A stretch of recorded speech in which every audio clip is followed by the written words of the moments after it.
Alors, je vous invite à un mot de prière et ensuite on va commencer.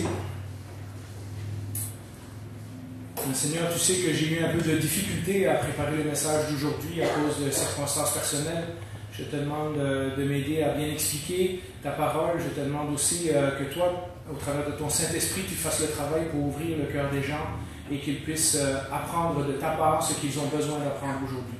Nous venons devant ta présence, nous venons devant ta parole et nous venons avec humilité, pas parce que nous connaissons tout, mais justement parce que nous voulons en apprendre plus et nous voulons que cette parole transforme notre vie. Nous te prions au nom de Jésus. Amen. Amen. Alors, j'avais prévu un autre sujet, mais en cours de route, j'ai changé et ce message va être suivi d'un autre message la semaine passée, c'est-à-dire que j'avais une idée claire où je voulais m'en aller avec le prophète Élie, mais je trouvais qu'il y avait au moins 2 sujets dans le texte, et donc j'ai divisé le message en 2. Et j'aimerais vous inviter à ouvrir vos Bibles dans 1 Roi chapitre 18, ou simplement, si c'est plus facile pour vous, de suivre au tableau. On va mettre le texte de 1 Roi 18, puisque moi j'utilise la version second 21, les mots peuvent varier un petit peu. Et c'est dans l'histoire du prophète Élie qu'on va apprendre une leçon sur le compromis. Et on va lire le texte et ensuite de ça, je vais commencer avec mon introduction. Et la semaine prochaine, on verra une autre leçon que le prophète Élie nous apprend, mais ce sont des étapes importantes que nous devons franchir sur le chemin de Jésus. Alors, 1 Roi, chapitre 18, versets 21 à 24. Alors, Élie s'approcha. Évidemment, là, on commence au milieu de l'histoire, mais ensuite, je ferai marche arrière et on recommencera l'histoire du prophète Élie au début. Mais le texte pour illustrer le message d'aujourd'hui. Alors, Élie s'approcha de tout le peuple et dit, « Jusqu'à quand aurez-vous un comportement boiteux ?» Ou dans la version seconde, je pense, ça dit, « Jusqu'à quand clocherez-vous des 2 pieds ?» Hein? On marche d'un bord, on marche de l'autre bord, mais on ne marche jamais bien droit. « Si c'est l'Éternel qui est Dieu, suivez-le. Et si c'est Baal, suivez-le. » En effet, le peuple avait tendance à prendre le Dieu qui faisait leur affaire suivant les circonstances. Hein? Et Élie leur dit, faites votre choix, c'est à gauche ou c'est à droite. Mais vous ne pouvez pas rester entre les 2 chemins. Le peuple ne lui répondit rien. On sait quand on dit quelque chose à nos enfants et qu'ils ne nous répondent rien. En général, c'est parce qu'on a visé juste. Hein? Élie dit au peuple, je suis resté le seul prophète de l'Éternel et il y a 450 prophètes de Baal et il y a aussi 400 autres prophètes de Astarté. Que l'on nous donne 2 taureaux pour le sacrifice, qu'ils choisissent pour eux l'un des taureaux, le coupe en morceaux et le place sur le bois, sans y mettre le feu. De mon côté, je préparerai l'autre taureau et je le placerai sur le bois, sans y mettre le feu. Puis, faites appel au nom de votre Dieu, c'est-à-dire invoquez votre Dieu. Quant à moi, je ferai appel au nom de l'Éternel, le Dieu qui répondra par le feu, c'est celui-là qui sera Dieu. Et tout le peuple répondit, c'est bien. C'est une bonne proposition que tu nous proposes. Si c'est comme ça, on va accepter ce que tu nous proposes.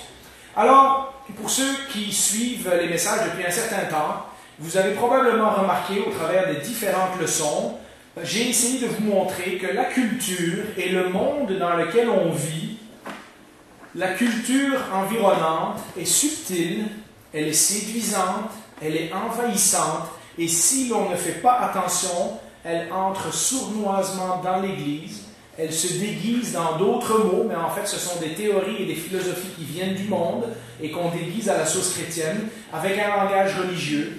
Et malheureusement, les valeurs qui nous sont enseignées sont souvent différentes ou parfois radicalement opposées au chemin qui nous est tracé dans la Bible. Et même les grands héros de la foi, comme on les appelle dans la Bible, peuvent y succomber. Nous avons, au temps d'Élie, c'est l'époque des rois. C'est après David et Salomon. C'est lorsque le royaume s'est divisé en 2. Ceux qui ont suivi le cours d'introduction, vous savez qu'il y a maintenant les 10 tribus du Nord qui s'appellent le peuple d'Israël, le royaume d'Israël, et les 2 tribus du Sud qui s'appellent le royaume de Juda. Et le royaume de Juda, s'il est resté fidèle à Dieu parce qu'il avait le temple et toutes ces institutions-là, le royaume du Nord s'est éloigné de Dieu parce que rapidement, il a créé un temple, et puis un deuxième temple, et puis il s'est mis à adorer d'autres dieux, puis d'autres statues, puis des idoles, etc., etc.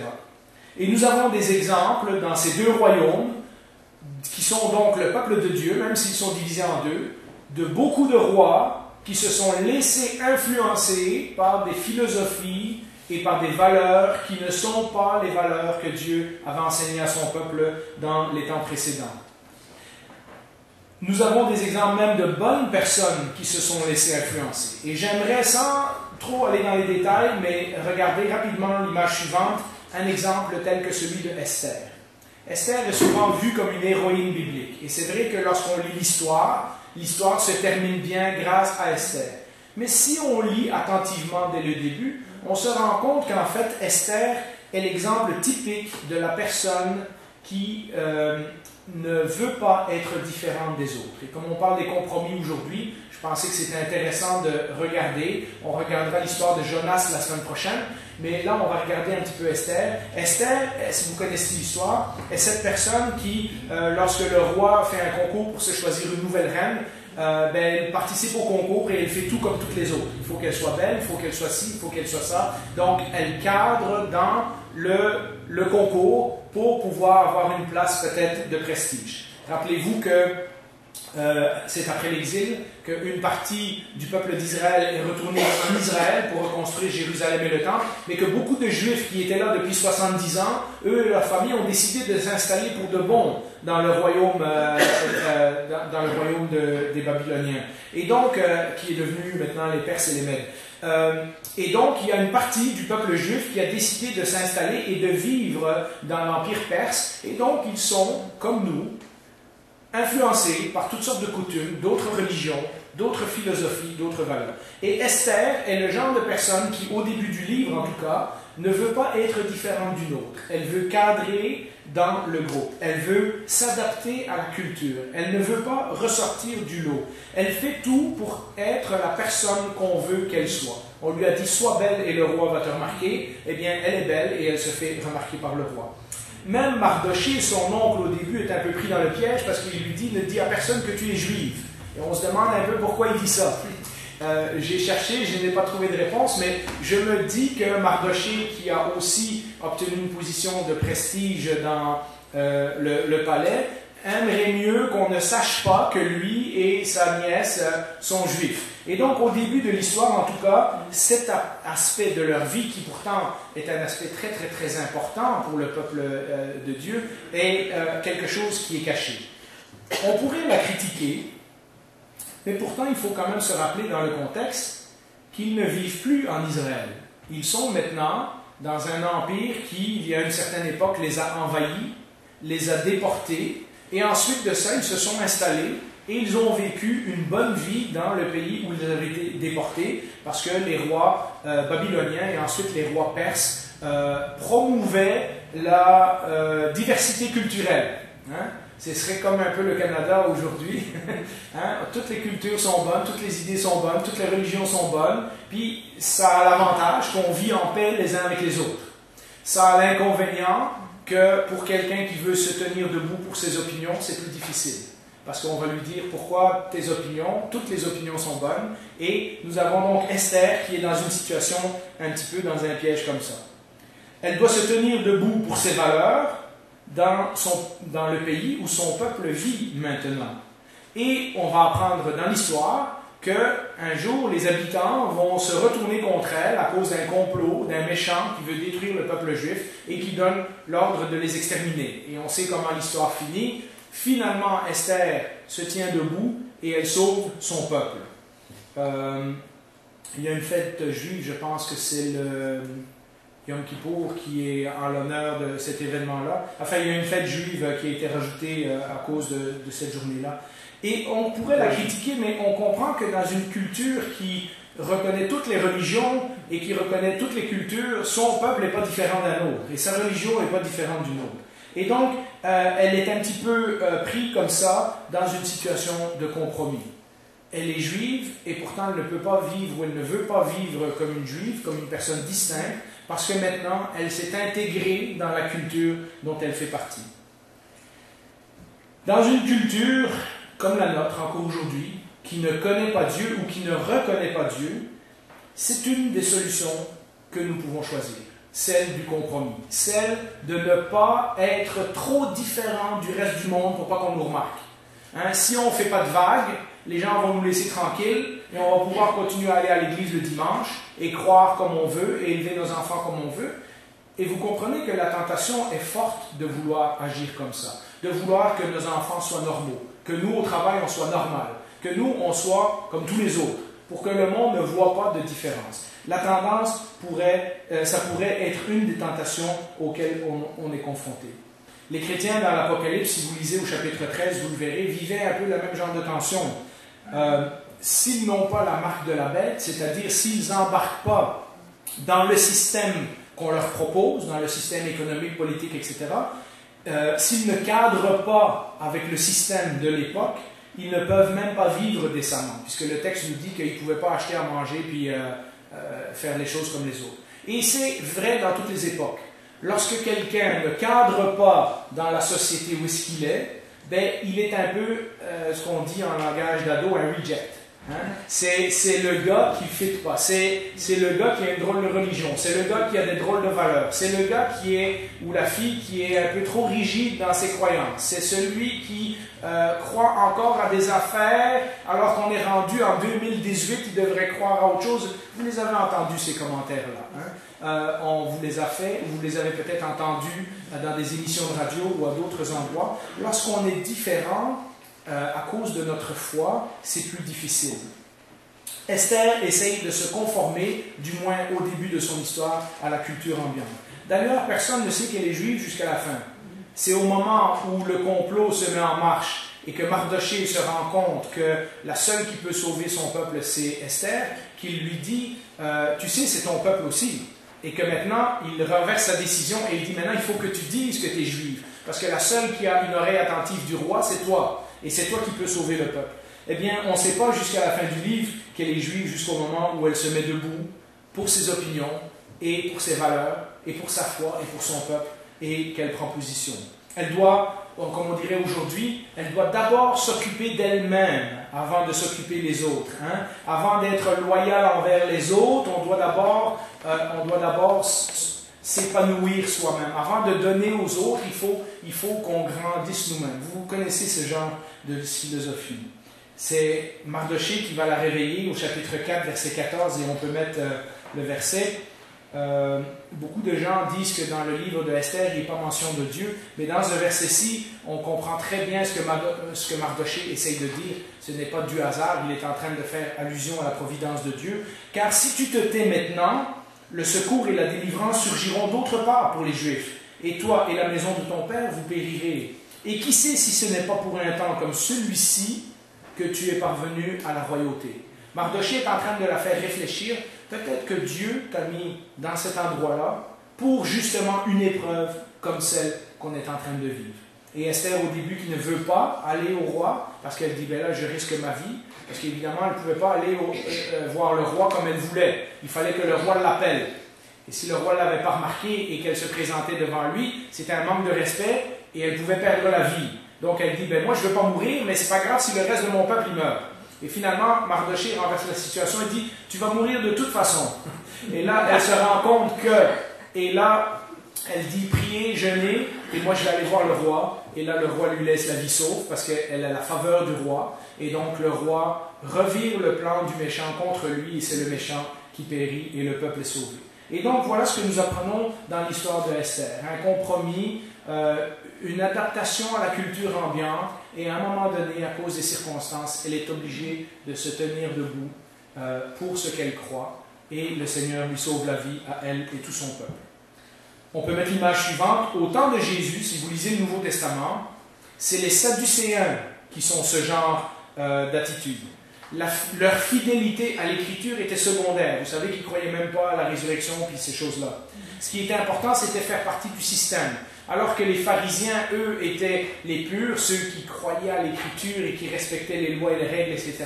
Les Sadducéens, eux, c'était ceux qui s'associaient au parti au pouvoir. C'est ceux qui s'associaient à la politique. C'est ceux qui voulaient contrôler les rouages du temple et des sacrifices et ces choses-là, qui regardaient à l'envahisseur romain comme un bienfaiteur, qui collectait l'argent du temple, etc. En fait, c'était les gens qui cadraient dans la société. C'était les gens qui faisaient partie du système, ils avaient le pouvoir et ils voulaient le garder. Pourquoi, on pourrait dire aujourd'hui, être à cheval sur des doctrines bibliques? Après tout, quand on vit dans une société qui a, et je mets le mot entre guillemets, évolué. Pourquoi être à cheval sur des principes qui datent de 2000 ans, alors qu'il faut protéger le monde du réchauffement climatique? Il faut sauver les forêts amazoniennes de la destruction. Il faut régler le problème de la faim dans le monde, qui sont en soi des bonnes choses, des bonnes causes. Mais souvent, les gens disent, regarde, c'est pas grave si nos églises sont vides, c'est pas grave si nos jeunes font quelques bêtises au niveau moral ou autre, parce que de toute façon, il y a des problèmes plus graves dans le monde. Et on commence à compromettre les valeurs bibliques en disant, ça c'est pas grave, il y a des choses plus graves. Et vous voyez comment, en faisant ça, on se dit, ben c'est pas grave si on ressemble à tout le reste de la culture, parce que de toute façon, c'est notre avenir à tout ce qui est en jeu avec le réchauffement climatique. Et c'est pas grave si on fait quelques compromis sur certaines valeurs bibliques ou sur certains enseignements, parce qu'en bout de ligne, Dieu, il comprend, puis il sait bien qu'il y a des choses plus importantes, etc. Et vous voyez comment ça commence. Et lorsqu'on arrive au prophète Élie, et Élie est un personnage vraiment central dans la Bible, et pourtant il n'y a que 6 petits chapitres qui lui sont dédiés dans le livre des rois. Lorsqu'on arrive à l'histoire d'Élie, et qu'on le lit comme une préparation au chemin de Jésus, on se rend compte que Élie nous enseigne un tout autre chemin. Élie apparaît dans l'histoire environ 400-500 ans après Moïse, donc ça fait un moment que le peuple est installé, on peut mettre l'image au tableau. Les deux royaumes se sont séparés, et Élie prêche principalement au royaume du Nord. Élie n'a écrit aucun livre, et pourtant vous verrez à la fin qu'il est un des personnages essentiels dans l'Ancien Testament. Le peuple du Nord a rapidement changé son adoration pour Dieu envers de l'idolâtrie, parce que d'abord on a fait 2 temples, et après ça on a mis des statues, je pense que c'était des taureaux, pour dire il faut qu'on ait une image de Dieu, et puis de là on s'en va vers d'autres religions. Puis finalement, tous les peuples qui avaient été chassés du pays de Canaan, lorsque le peuple d'Israël a pris possession de la terre promise, eh bien, toutes ces religions qui avaient supposé été détruites lors de la conquête, eh bien, elles reviennent en force dans le pays. Et le pays du Nord est en train de faire les religions des Cananéens qui étaient là avant eux et qu'ils auraient dû effacer et qu'ils auraient dû détruire. Et maintenant, c'est devenu leur religion. On voit que dans le pays du Nord, un roi après l'autre est toujours plus mauvais que le précédent. Et on arrive au roi Akab, qui est le roi dans l'histoire d'Élie, et il y a eu 2 ou 3 rois avant lui, et chaque fois, le roi précédent est pire, le roi suivant est pire que le précédent. Et on arrive au même constat avec Akab, qu'il a fait plus de mal aux yeux de Dieu que son prédécesseur. Et ça va continuer comme ça jusqu'à l'exil. C'est une triste histoire que celle du royaume du Nord. Seulement 6 chapitres, 1 roi 18 à 24, nous parlent de la vie d'Élie. D'ailleurs, c'est votre devoir pour cette semaine, lire la vie d'Élie. C'est 6 beaux chapitres avec des histoires vraiment, vraiment intéressantes. Alors, vous pourrez lire l'histoire et retrouver le résumé de ce que je vous raconte aujourd'hui. Pourtant, c'est l'exemple d'un homme qui vivait dans son époque, mais qui n'était pas absorbé ou qui n'était pas assimilé par les idées de son temps. Son premier sermon est très court, je pense que c'est 16 ou 17 mots en hébreu, et s'adresse à un seul homme. Pourtant, on connaît Élie, on se dirait, il a eu du succès, c'est un grand prédicateur et tout, mais non, du tout, du tout. Quand on lit l'histoire, son sermon, et on peut mettre l'image au tableau, le premier verset de 1 roi 17 commence l'histoire comme ça. Élie le Tishbite, l'un des habitants de Galaad, dit à Akab, l'Éternel, le Dieu d'Israël, dont je suis le serviteur, est vivant. Il n'y aura ces années-ci pas de rosée ni de pluie, sauf sur ma parole. C'est-à-dire, il ne pleuvra pas jusqu'à ce que je le dise. Ce que Élie est en train de dire, au cas où vous vous demandez d'où vient cette prophétie-là, c'est que dans Deutéronome, Dieu a promis que lorsque le peuple va s'éloigner de lui, il va retenir la pluie pour que son peuple se rende compte qu'ils ne sont pas capables de faire pousser les récoltes sans l'aide de Dieu. Et ça va les ramener à Dieu et dire, oui Seigneur, on a péché, redonne-nous la pluie qu'on a besoin pour manger. Et Élie dit, maintenant c'est un jugement de Dieu, donc tant que je n'ai pas décidé autrement, et je dis la parole de l'Éternel, il n'y aura pas de pluie. Et on sait qu'il y a une sécheresse qui va durer 3 ans et demi. Image suivante. tout de suite après avoir parlé au roi Akab, et on se dit, ah, Élie, c'est un top. Lui, il va voir le roi et il ose lui dire en pleine face ce que les autres n'osent pas lui dire. Et on se dit, tout de suite après, Dieu l'envoie se cacher, et c'est pas la première fois qu'Élie va se cacher, au torrent de Kérit, où des corbeaux vont le nourrir. Alors, ce message qui apparemment anodin pour nous, il ne pleuvra pas pendant 3 ans jusqu'à ce que je dise de nouveau qu'il va pleuvoir, n'est pas anodin du tout. C'est un défi que Élie vient de lancer au faux Dieu. Parce que la reine Jézabel, qui vient d'un autre pays, adore Baal. Et Baal, c'est le dieu cananéen de la pluie et du tonnerre. Et le peuple est, depuis quelques années, attiré vers ce dieu-là, parce qu'ils se disent, ben, celui qui va faire tomber la pluie, qui va faire pousser nos récoltes, c'est Baal. Et donc, c'est pour ça qu'au début de l'histoire, Élie les confronte et leur dit, pourquoi vous boitez entre les deux? Est-ce que c'est Dieu ou est-ce que c'est Baal? Décidez. Et donc, le peuple s'est tourné vers Baal en pensant que s'ils adorent le dieu du tonnerre, eh bien, ils vont avoir la pluie pour leur récolte.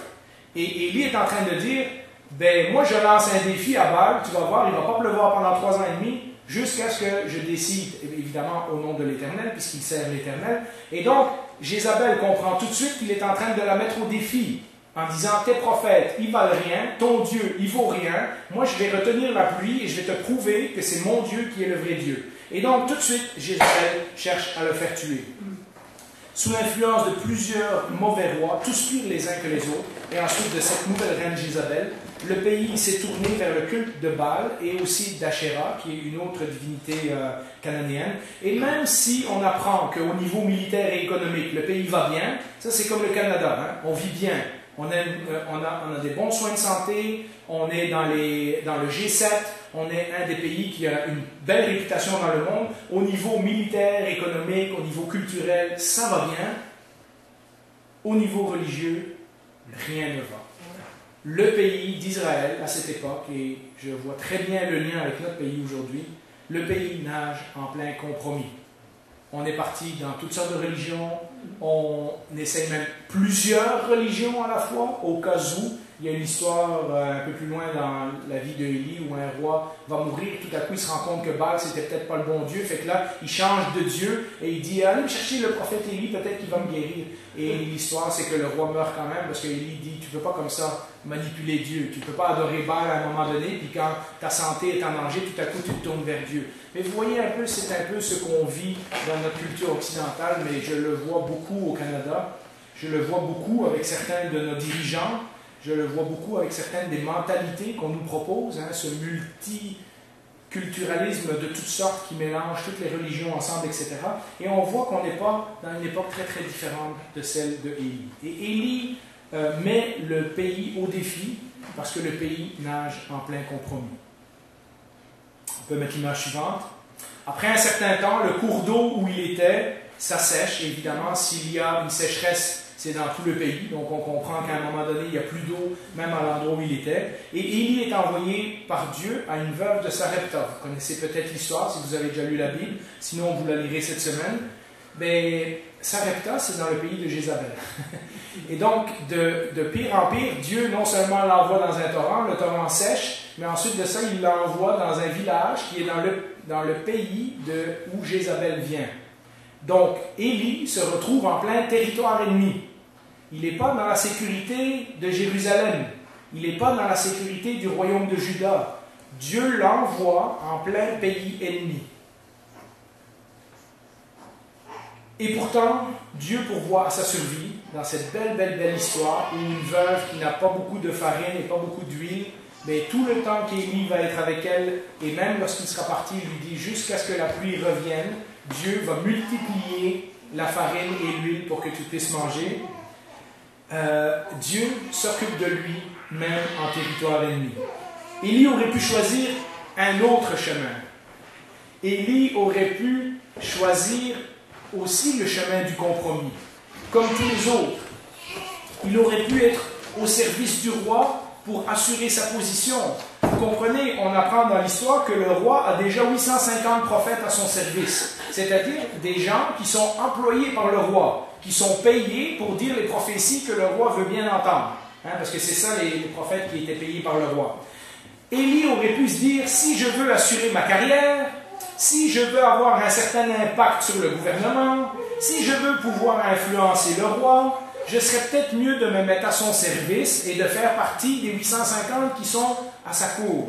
Hein? On peut imaginer comment, sous une bonne intention, Élie aurait pu se retrouver dans la gang avec les autres, mais alors il serait devenu comme les autres.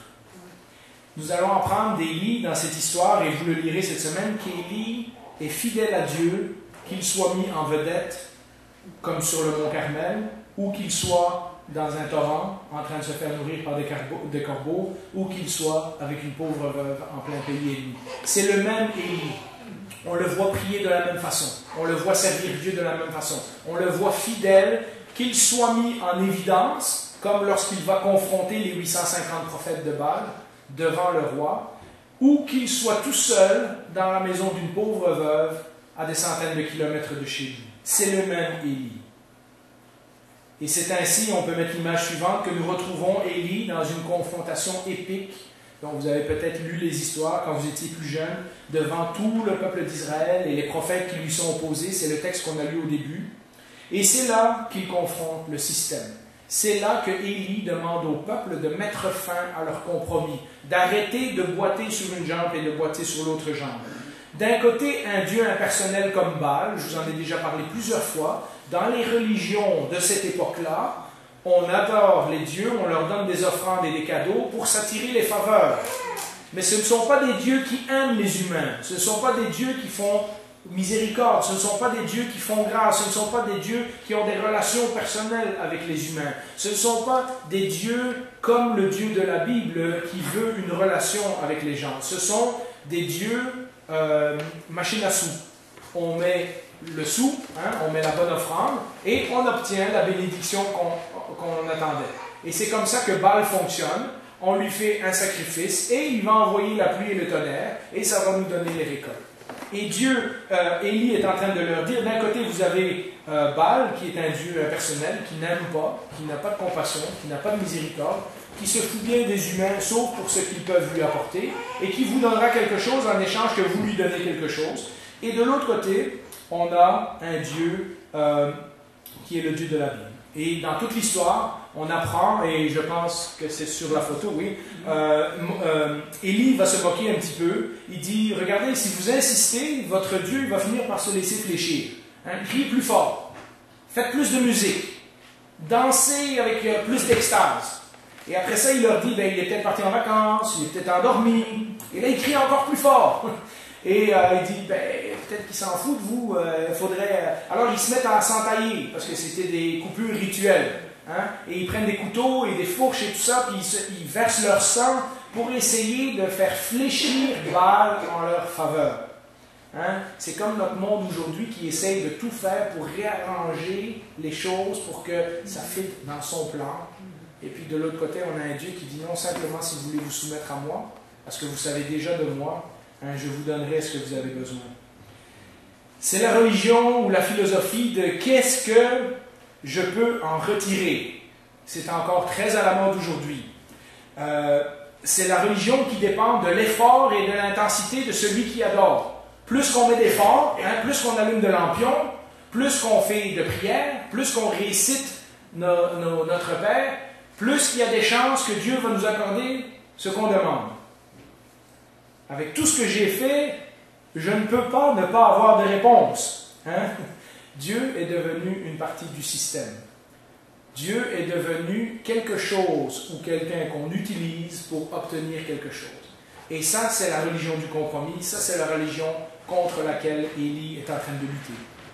De l'autre côté, et vous savez, c'est attirant d'avoir une religion avec toutes sortes d'affaires spectaculaires, la musique, l'extase, les transes, les révélations extraordinaires, et il y en a des religions comme ça. Et de l'autre côté, nous avons une religion, la religion d'Élie, qui est pas mal moins spectaculaire.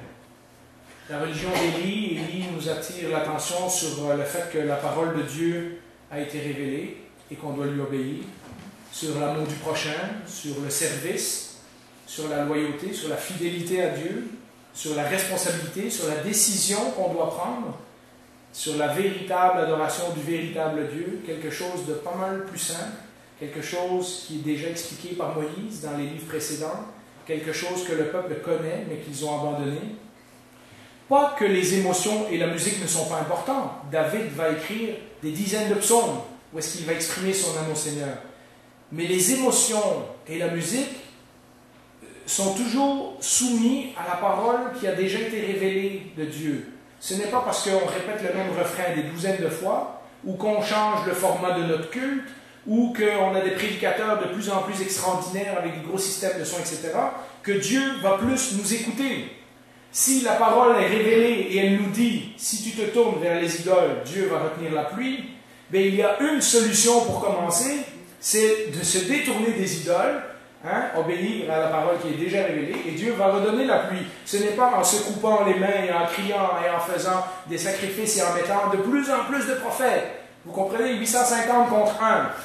On donnerait la chance aux 850 à la loterie. Mais non, c'est le 1 qui gagne. Et pas que les émotions et la musique ne sont pas importantes, ou les expériences personnelles, mais ils sont toujours soumis à la parole de Dieu et non pas à notre propre imagination ou à nos propres efforts. La vraie foi biblique est en train de nous expliquer, Élie, n'est pas une façon d'obtenir ce que l'on veut, ce n'est pas une façon d'influencer Dieu avec les idées que le monde nous a données. La vraie foi biblique, c'est une réponse de fidélité au Dieu qui nous a déjà tout donné. Rappelez-vous, ils sont sortis d'Égypte et il leur a donné un pays. Et il leur a dit, si vous êtes fidèles, je vais vous donner toutes ces bénédictions-là. Et quand vous n'êtes pas fidèles, eh bien, j'en enlèverai quelques-unes pour vous montrer que c'est moi le vrai Dieu. Et le peuple aurait dû comprendre la leçon, et pourtant il s'entête à s'en aller vers d'autres religions, vers d'autres méthodes, vers d'autres systèmes, des alliances avec d'autres pays, etc. Le verdict est clair, Dieu intervient après une simple prière. Eux, ils ont prié, dansé, chanté, et ils se sont coupés, mutilés, de 8 heures du matin jusqu'à l'offrande du soir. On dirait une douzaine d'heures de temps. Ça ne marche pas. Et Élie prie, il dit, Seigneur, montre-leur c'est qui le vrai Dieu. Et le feu descend du ciel et brûle l'offrande et toute l'eau qu'il y avait autour. Enfin, il ne reste plus rien. Et les gens savent maintenant que le vrai Dieu qui contrôle le tonnerre, le vrai Dieu qui contrôle les éléments, c'est Dieu. Quelques minutes après, Élie prie pour que la pluie revienne. Et nous apprenons comment l'histoire finit. La pluie revient sur la parole de Élie. Dieu intervient après une simple prière d'Élie. Et le peuple, à ce moment-là, réalise que c'est lui le vrai Dieu. Qu'ils étaient sur le mauvais chemin. Mais pas tous. Nous verrons la semaine prochaine que malgré cette grande victoire, un certain nombre de gens essayent encore de tuer Élie. Alors nous avons ce texte dans 1 Roi 18, on peut le lire ensemble. 1 Roi 18, 36 à 39. Au moment de la présentation de l'offrande, le prophète Élie s'avança et dit, « Éternel, Dieu d'Abraham, d'Isaac et d'Israël, que l'on sache aujourd'hui que c'est toi qui es Dieu en Israël et que moi, je suis ton serviteur. » C'est-à-dire que ce que j'ai dit, c'est vrai. J'ai vraiment parlé de ta part. Et j'ai fait tout cela sur ton ordre. Réponds-moi, Éternel, réponds-moi afin que ce peuple reconnaisse que c'est toi, Éternel, qui est Dieu, et que c'est toi qui ramène leur cœur vers toi. La conclusion, le feu de l'Éternel tomba alors, il brûla l'holocauste, le bois, les pierres, la terre, et il avala l'eau qui était dans le fossé. Quand ils virent cela, tous les membres du peuple tombèrent le visage contre terre et dirent, c'est l'Éternel qui est Dieu, c'est l'Éternel qui est Dieu. On aimerait ça avoir ce genre d'expérience à tous les dimanches. Quand les gens viennent à l'église, ils tombent à terre et ils se rendent compte que le Dieu qu'on adore, c'est le vrai Dieu. Mais vous savez, sur 9 épisodes qui nous sont relatés de la vie d'Élie, il y en a 8 qui se passent dans des endroits obscurs.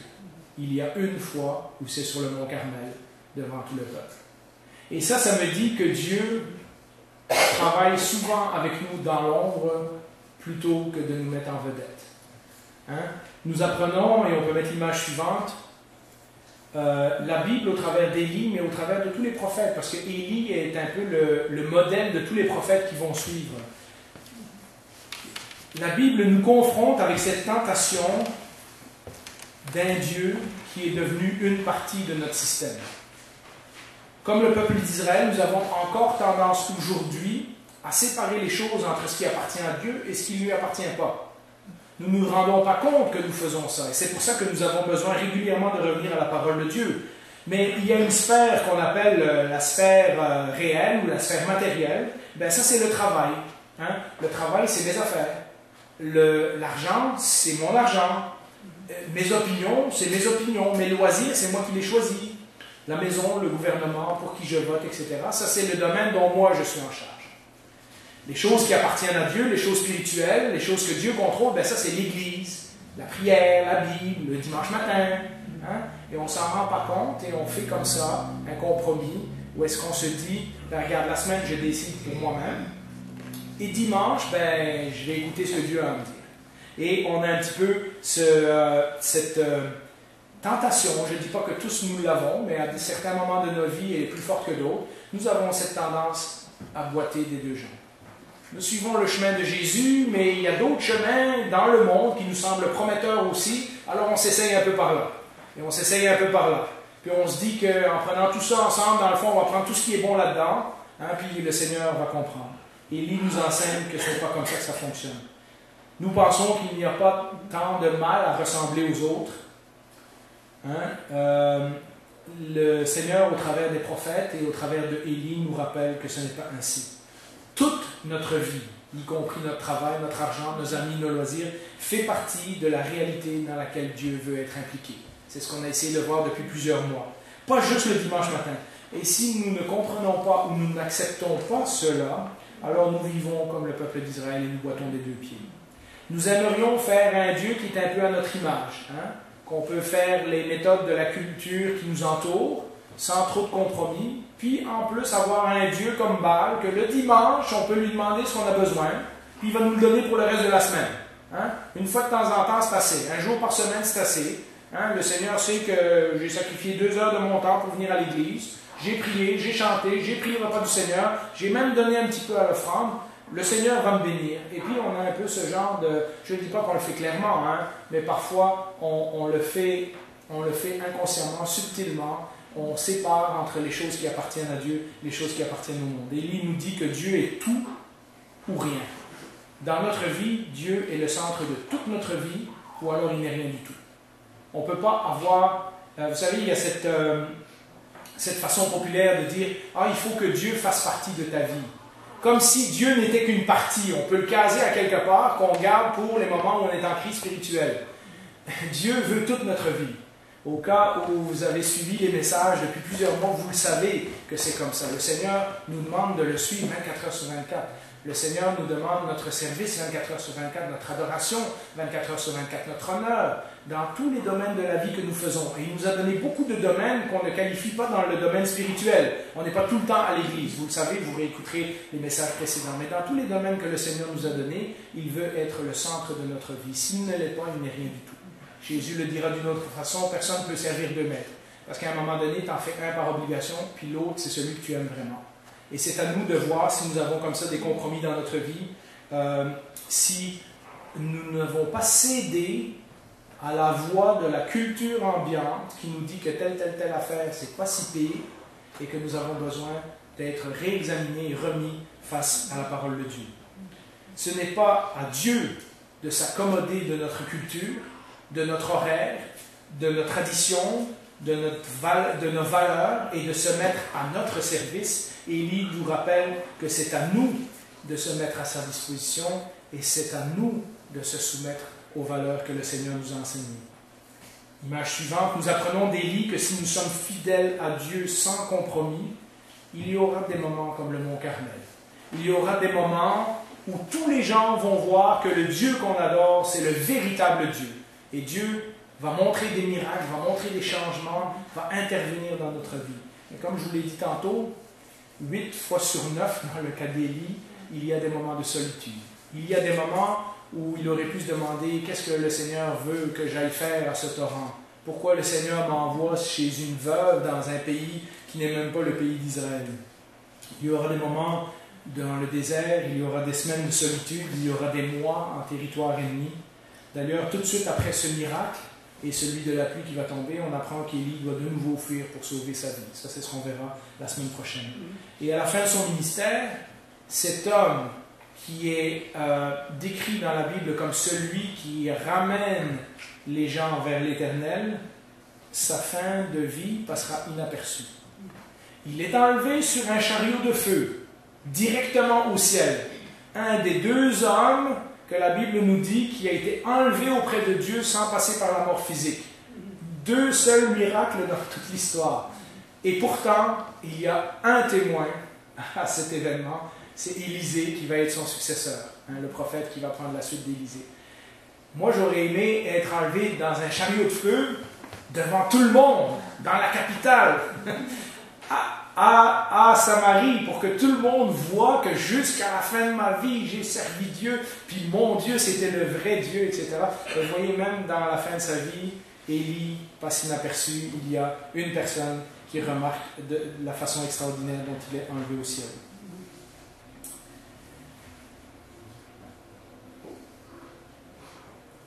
Élie n'était pas impressionné par ce qui impressionnait tous les autres, parce qu'il avait accepté de ne pas vivre comme tous les autres. Et c'est peut-être là un peu la clé. On aurait pu déduire, d'après la grande quantité de prophètes qui étaient employés par le roi et la reine, que la quantité est le signe de l'efficacité. Plus il y en a, plus ils doivent avoir des réponses positives à leurs prières. Et pourtant, c'est le prophète solitaire qui a mis sa confiance dans le vrai Dieu qui reçoit la réponse. Pourtant, la plupart des gens qui ont été appelés à servir sur le chemin de Jésus sont comme Élie. Ce sont des gens qui ont été mis en marge de leur culture et de leur société. Paul dira, le Seigneur n'a pas beaucoup choisi des riches et des sages. Il a choisi plutôt des gens très banals dans le monde pour faire valoir sa gloire. Hein? C'est plate de se faire rappeler qu'on est des gens très banals, mais pas beaucoup d'entre nous sont premiers ministres, pas beaucoup d'entre nous sont riches, pas beaucoup de nous sont des gens très influents, et pourtant c'est nous que le Seigneur choisit pour faire son plan. C'est nous qui, comme Élie, allons passer une partie de notre vie dans l'obscurité. Mais lorsque le Seigneur voudra se révéler au travers de nous, si nous avons été fidèles dans l'obscurité, si nous avons été fidèles dans les endroits où personne ne nous voyait, si nous avons été fidèles lorsqu'on n'avait pas de récompense à en gagner, eh bien le Seigneur permettra de nous utiliser dans des moments de grande gloire aussi. La plupart des gens qui ont été appelés sur le chemin de Jésus sont des gens en marge de leur culture et de leur société. Quelques-uns, il est vrai, comme Daniel et comme Joseph, par exemple, ont servi des rois. Pourtant, si vous le réalisez attentivement, Joseph, avant d'être le bras droit du Pharaon, il a mangé la claque. Et pendant des années. Hein?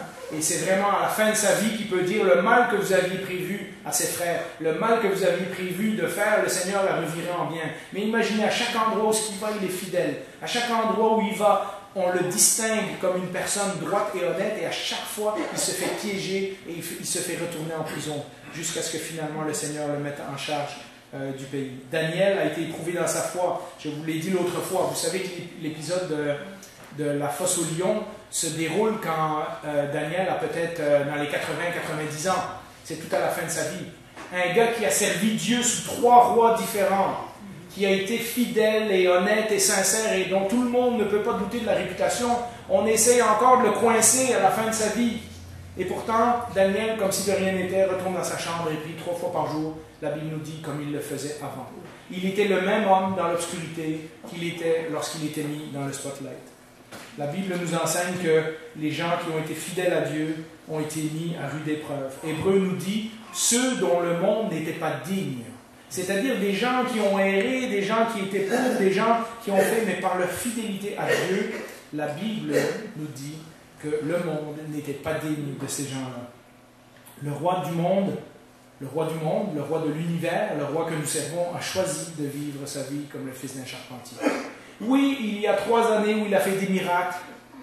Puis ces miracles, au lieu de lui servir de gloire et montrer à tout le peuple d'Israël qu'il était le Messie et que tout le peuple d'Israël s'est tourné vers lui et l'a suivi comme un seul homme, ces miracles lui ont coûté la croix. Et donc, si nous avons l'exemple d'Élie, nous avons l'exemple d'autres personnages de la Bible, nous avons l'exemple du Fils de Dieu lui-même, qui nous choisit, qui nous montre que choisir le chemin sans compromis est parfois un chemin bien obscur, un chemin bien simple, un chemin loin de tout éclat, de toute grandeur, de tout prestige, hein, mais le Seigneur accomplit sa volonté au travers de nous. On peut mettre l'image suivante. Pas mon dilemme, mais mon questionnement depuis plusieurs mois, et je vous en ai parlé souvent, on en a parlé à la réunion de prière, c'est que le Seigneur nous demande de vivre dans ce monde, mais pas comme ce monde. Ça, c'est tout notre dilemme. Dans Jean 15, Jésus dira, « Je leur ai donné ta parole, et le monde les a haïs. » Jésus nous a donné une bonne chose, on y a cru, et pourtant, le monde nous a haïs à cause de ça, parce qu'ils ne sont pas du monde. On n'est pas comme les autres. Comme moi, je ne suis pas du monde. Pourtant, Jésus a vécu 33 ans sur la terre. Alors Jésus conclut, « Je ne te prie pas de les ôter du monde, de les enlever d'ici, mais de les préserver du mal. » C'est-à-dire qu'ils continuent à être fidèles, même dans le monde pas bon dans lequel ils vivent. Le monde nous dit que Dieu peut être une partie de notre vie, qu'on doit laisser de la place à la spiritualité. On fait une petite place à Dieu ou à la foi. Élie nous dit que Dieu doit prendre toute la place. Sinon, celui que nous servons est un faux Dieu. Nous pouvons penser que nous servons le vrai Dieu, mais si Dieu n'occupe qu'une petite place, dans le fond, nous servons un Baal. Nous servons un Dieu qui nous est utile lorsqu'on a besoin de lui. Une image que nous avons fabriquée et que nous avons mis à la place du vrai Dieu. Le monde nous dit que c'est bien que nos leaders religieux soient visibles, soient populaires, soient influents. La vie d'Élie nous enseigne qu'être un leader selon Dieu, il faut accepter de vivre en marge des modes et des philosophies de la société. Il faut parfois accepter des ministères obscurs, dans des endroits peu connus. Mais que la fidélité sans compromis à ce que nous savons être vrai, c'est-à-dire la parole de Dieu, l'obéissance, l'adoration, l'amour, le pardon, le service, l'humilité, la justice, tous ces sujets dont nous avons parlé depuis 1 an et demi, la fidélité aux choses que nous savons être vraies est bien plus importante aux yeux de Dieu que le succès que le monde peut nous promettre. La conclusion, on peut mettre l'image au tableau, Élie n'a pas été populaire à son époque. Pourtant, quand nous arrivons dans le Nouveau Testament, dans l'histoire de Jésus, nous trouvons cet épisode fascinant dans Matthieu 17, où Jésus monte sur une montagne et il est transfiguré, c'est-à-dire que sa forme humaine est transformée pendant quelque temps. Et c'est Pierre, Jacques et Jean, les 3 disciples proches de Jésus, qui ont assisté à cet événement et qui vont nous en parler. Lorsque Jésus est transfiguré, que les disciples peuvent voir sa gloire, les 2 personnages qui sont présents avec Jésus sont Moïse. Moïse, on s'y attend, le grand prophète de l'Ancien Testament, le grand serviteur de Dieu, et Élie. Élie est sur la montagne avec Jésus et Moïse au moment où Jésus est transfiguré, au moment où Dieu confirme que le message que Jésus va annoncer est équivalent au message que Moïse et que Élie ont annoncé dans l'Ancien Testament. Ce que l'auteur veut nous faire comprendre, c'est que tout ce que Jésus va dire et tout ce que Jésus va vivre suite à cette transfiguration est le résultat de ce que Moïse et Élie représentent. Moïse est celui qui a révélé Dieu la première fois. On en a parlé plusieurs fois. Lorsque le peuple est captif en Égypte, ils ont oublié leurs histoires et leurs traditions. Et c'est Moïse qui, la première fois, va leur dire « Yahweh, celui qui est, m'a envoyé pour vous sortir d'Égypte. » Donc Moïse est celui qui a révélé Dieu pour la première fois. Élie est celui qui a ramené les gens à Dieu. Les gens, pendant des centaines d'années, se sont éloignés de Dieu. Et Élie est celui, comme tous les autres prophètes après lui, qui va sans cesse ramener les cœurs des gens vers Dieu. D'ailleurs, je pense qu'il y a un texte dans le Nouveau Testament qui nous dit que Élie est celui qui doit ramener les gens vers Jésus. Mais vous savez quoi? Jésus a fait les deux. Il a révélé Dieu, comme Moïse l'a fait, puisqu'il est Dieu dans la personne de Jésus, mais il a aussi ramené les cœurs des gens vers Dieu. Et donc Jésus est l'accomplissement de tout ce que Moïse et Élie représentent dans l'Ancien Testament. Quel privilège pour Élie de se retrouver sur la montagne avec Jésus au moment où Dieu va faire un ministère extraordinaire. Élie a ramené les gens à Dieu de 2 façons. Aujourd'hui, on en a vu une. C'est ce que j'appelle résister à la tentation de Esther, le pas de compromis. Il a refusé de céder à la voie de la popularité, de l'efficacité, de la religion, du pouvoir, de l'approbation. Nous verrons la semaine prochaine qu'il l'a fait d'une autre façon, celle de réformer les cœurs. Donc aujourd'hui, on a parlé du compromis. La semaine prochaine, on va parler de la réforme de notre cœur. L'exemple d'Élie est une puissante leçon pour nous aujourd'hui afin de pouvoir résister à la culture ambiante. Si vous vous posez les questions dans les choix que vous faites dans votre vie, si tel ou tel choix est selon Dieu, retournez lire l'histoire d'Élie et vous allez comprendre des choses. Car même s'il peut y avoir des bonnes choses dans notre culture, et il y en a, les fondations de cette culture ces idées de base, les valeurs sur lesquelles elles se fondent, ne sont jamais des fondations bibliques. Et la plupart du temps, même les bonnes choses qu'elle essaye de promouvoir ont tendance à prendre subtilement la place de Dieu, ou de l'exclure carrément. Le message d'Élie est de nous rappeler que la manière dont nous vivons et ce qui compte vraiment dans la vie n'est pas les mêmes que les objectifs que le monde s'est formé. Le monde, vous connaissez ses valeurs. Élie nous rappelle que les valeurs de Dieu sont différentes. Nous sommes appelés à vivre une vie simple de foi, d'adoration, d'obéissance, qui contraste fortement avec la philosophie qui est à l'heure aujourd'hui dans le monde, qui veut qu'on soit admiré et récompensé pour tout ce qu'on fait.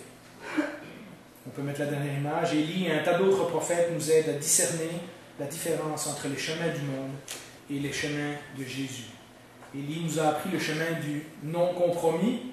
La semaine prochaine, on va voir que le non-compromis passe aussi par une transformation de notre cœur, ce que le peuple avait oublié. Je vous invite à un mot de prière.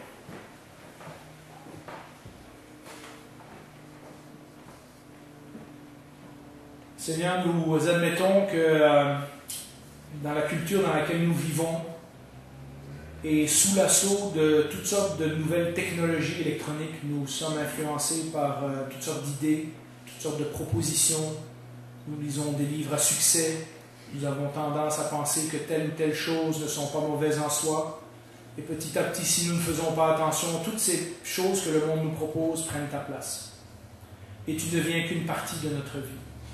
Tu nous rappelles au travers de ta parole aujourd'hui, puis dans d'autres histoires, que tu veux toute la place.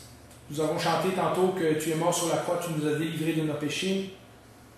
Nous avons appris également que tu ne nous as pas délivrés pour que nous vivions comme nous voulons nous-mêmes. Tu nous as délivrés pour pouvoir te servir.